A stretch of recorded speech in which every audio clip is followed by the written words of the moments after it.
Je me présente, je suis Maître Ibrahim Diagne, avocat à la Cour, et j'ai l'honneur d'être le président de l'amicale des anciens élèves de Soumbédioune, en abrégé AMAS. Donc nous remercions Dag Medina d'avoir répondu à notre appel. Donc je pense bien que ce n'est qu'une réponse à une réponse simple à une question simple. Parce que vous êtes parmi nous, c'est normal que vous nous rendiez service. Donc c'est tout à votre honneur. Nous vous remercions beaucoup. Aujourd'hui, nous nous sommes rencontrés au niveau de notre chère école Soumbédioune, pour ne pas dire le groupe scolaire Soumbédioune, qui est composé et de l'école élémentaire Serigne Amadou Ali Mbaye et du CM El Hadji Ousmane Diop Koumba Paté, pour en réalité exécuter une activité de notre programme annuel. Donc chaque année, on a au minimum 5 ou bien 8 activités. Et il s'est trouvé qu'aujourd'hui, c'est l'activité qualifiée de journée récréative qu'on était en train de commémorer, de fêter. Pourquoi journée récréative? Donc vous verrez qu'il y a l'expression récréation, une façon pour nous de prendre du plaisir tout en nouant l'agréable à l'utile. Donc en quoi faisant? En faisant du nettoiement d'une part et d'autre part en procédant à la peinture même des murs, et vous le constatez. Donc l'originalité de cette journée, c'est que exactement, ça fait 2 ans qu'on n'a pas déroulé, qu'on n'a pas exécuté une activité du programme du fait de la pandémie du coronavirus. Donc ça se comprend aisément parce qu'il y a des mesures qui interdisaient tout simplement les rassemblements. Donc étant des conformistes, nous avons tout simplement rangé au tiroir notre programme originel, raison pour laquelle toutes les réunions se faisaient à travers notre groupe WhatsApp, à travers des panels qu'on organise. Donc au cours même de ces panels, on avait constaté qu'une de nos membres, la dame Fatou Cissé qui est partie, a eu à maintes reprises à solliciter de l'Assemblée qu'on organise cette journée récréative, malgré les panels qu'on organisait. Donc après son décès, on a fait une réunion et on a tiré la conséquence de ces recommandations, notamment faire exactement une journée récréative. On a fait de sorte que cette journée coïncide avec la célébration du 40e jour de son décès. Raison pour laquelle nous, on a eu, au-delà des activités et des travaux que vous avez constatés, on a eu à faire une séance de lecture du Coran en sa mémoire, suivie de prières. Et l'école nous a rendu en quelque sorte honneur. En quoi faisant? En nous permettant de baptiser une salle classe, salle AMAS Fatou Cissé. En réalité, vous constatez qu'on a mentionné chef Fatou Cissé parce que tout simplement c'était la responsable de la restauration. Donc nous remercions les autorités de l'école de nous avoir permis en réalité de réaliser cette œuvre colossale. Nous profitons de cette occasion pour en réalité faire un cri du cœur. Parce qu'il y a de cela quelques 3 à 4 ans, on avait reçu une information comme quoi l'école allait être délocalisée au profit de l'érection de ce qu'on appelle un site, pour ne pas dire un centre d'épuration des eaux usées. On sait que depuis quelque temps, les autorités avaient plaidé le fait que le centre, la station de Cambérène ne suffisait plus pour en réalité couvrir tous les déchets, pour ne pas dire toutes les eaux usées de Dakar. Raison pour laquelle ils ont fait des investigations, ils ont trouvé que le site de l'école Soumbédioune était le site approprié pour abriter ce 2e centre d'épuration des eaux. Donc on a eu l'information, on a eu à aller dans les médias, RFM et autres. Donc Walfadjri, on a fait des séances de travail avec les responsables, notamment Bamba Fall et le sous-préfet Djibi Diallo, lesquels en réalité travaux nous ont permis en réalité d'avoir un gain de cause. Et vous avez constaté qu'on a même eu à faire ce qu'on appelle une marche en mobilisant toute la Médina. Donc quand il s'est agi de constater la mise sous terre de ce projet, nous avons tenu une réunion pour dire qu'effectivement, certes, nous avions gagné une bataille, mais que la guerre était loin d'avoir été gagnée. Raison pour laquelle on a été vigilant tout au long de ces 4 années. Maintenant, ce qui était projet à temps semblerait devenu une réalité. Et il y a cela 2 mois, nous avons eu des échos comme quoi des personnes s'étaient présentées à l'école. Il y a cela 3 jours, on a eu la confirmation qu'une délégation officielle de l'État sénégalais s'est présentée au niveau de l'école, composée de beaucoup de personnalités des différents ministères. Donc, raison pour laquelle nous nous sommes dit qu'il fallait faire revivre en quelque sorte le COLSES. Le COLSES n'est rien d'autre que le collectif pour la sauvegarde de l'école Soumbédioune. Donc nous profitons de cette occasion pour lancer un appel solennel aux autorités, notamment le président de la République, pour lui dire que exactement on a suivi l'actualité de ces derniers jours, les émeutes qui ont eu à avoir au Sénégal, et qu'à la suite de son discours, on a eu à constater un fait, c'est qu'il a dit qu'il a compris le problème des Sénégalais.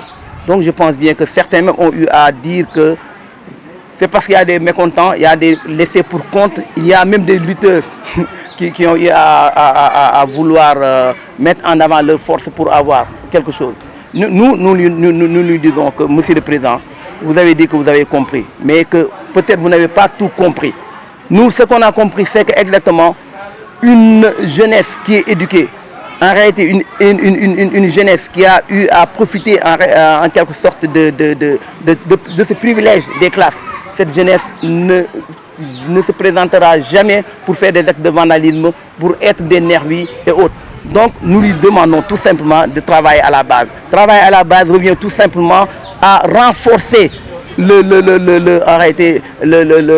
acquis au niveau de l'éducation. En quoi faisant? En construisant maintes salles de classe, en construisant moult écoles. Et ce n'est qu'à partir de cet instant qu'on aura forgé en réalité des jeunes conscients, des jeunes qui ne seront jamais dans la rue pour détruire aussi bien des biens publics que des biens privés.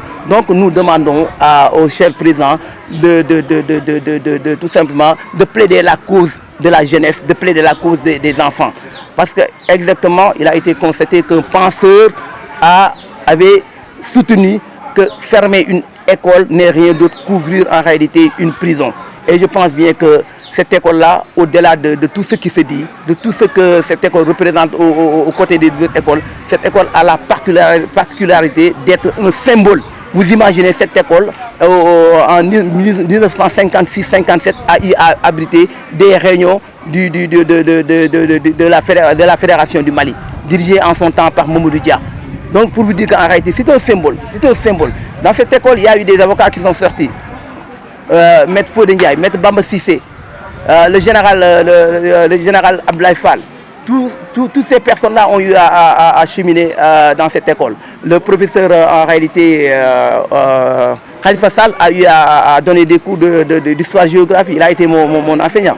Pour vous dire tout simplement, on ne peut pas jouer en réalité avec les fondements de la société. L'école est une base, un fondement de la société qui ne peut en réalité être remise en cause que par des considérations extraordinaires. À la question de savoir est-ce que l'école Soumbédioune est le seul site qui peut abriter un centre d'épuration des eaux, moi je dis non. À côté, il y a des sites qui abritent des terrains de football. Je ne parle pas du moment, mais des terrains de football qui abritent